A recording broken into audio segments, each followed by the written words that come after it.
So what I want to talk to you today about is the 5 top priorities we think 2025 will bring for HR, but also small businesses within the people, operations, and HR realm. So one of the big things we have to think about as we enter 2025 is the growth mindset.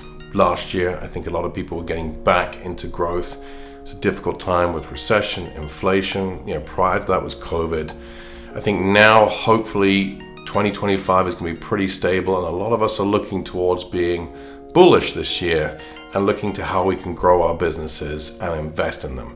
And this comes down to ultimately looking at your business plan, where you want to grow, and investing in your people. So this could come as 2 different things. We're going to talk about that. Is looking at acquiring new talent and growing in development. What we see as a big thing for this year coming up is really investing in your current team members and growing and upskilling. So this will be the second big thing that we're looking at doing, investing in training, development, and helping them to grow. Because not only does that help keep a stable employment field within your company, but it also shows that you're planning to invest in people and help them grow. And this brings us to the third point, which is really creating that culture and that employer brand. Because it is really hard to get people right now. Salaries are high, they're expensive. The easiest way is to develop people within your team. It is more cost effective. But also what we've seen right now is a lot of team members are disenfranchised with being employed and working for a company. You've seen the average time go down, people caring about investing in their company going down. It's just dropping, but you also see it from the employers as well. We've gone to that point of they're not going to invest their time. We don't think they're going to stay. So you've seen a lot of small, medium-sized companies cut back on those types of investments, those long-term things. I think that's got to change because having a high turnover in the workforce is really, really expensive. Constantly going to try and find someone that's been trained to a high degree is really, really expensive. So growing your own and making them feel secure. And this is adding a sense of belonging. You've got to try and find that. And that's going to be the big cultural thing for 2025 is creating those environments where people feel like they belong and want to invest their time and energy into the company. Now, with that comes cost, obviously, training, development, high salaries right now. And I think what you're going to see in 2025 is a lot of usage and leverage with technology.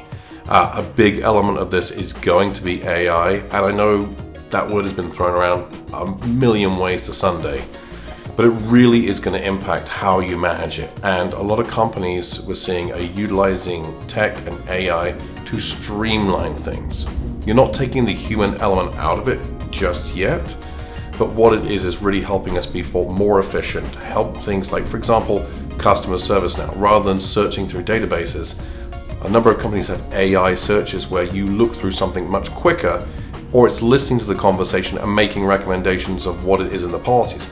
This saves so much time, so it can be really utilized as an efficiency tool. And that also applies within HR as well. Our systems are becoming more technologically advanced, assistance with AI. We have loads of laws to look through, state, federal, and international, but also a lot of different policies within the handbook. So having something like that to help us leverage it is definitely going to be a good thing for 2025.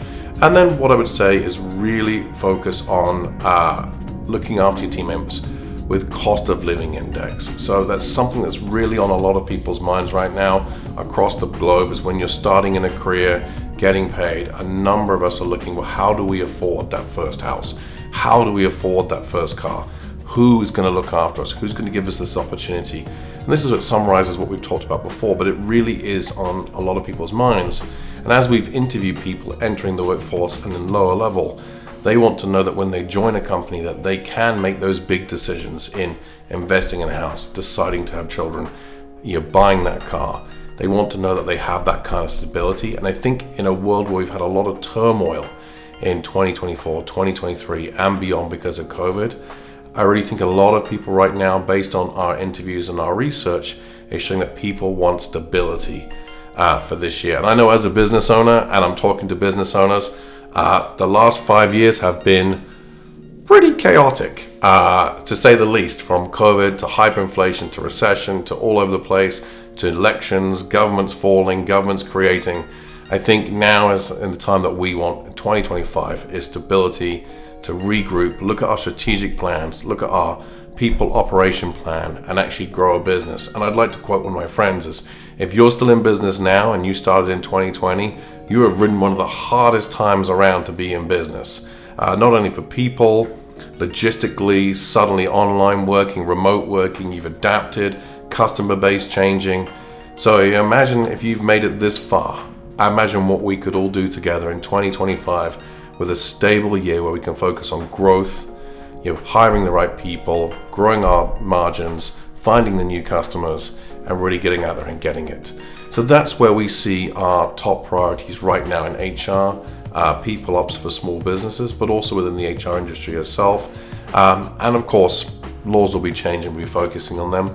But I really feel that 2025 is the opportunity to be very strategic with your hiring, your training, and your development, and really solidifying that employer brand to get those people with you, but also your culture as well. So your turnover drops and you can have a stable, motivated workforce.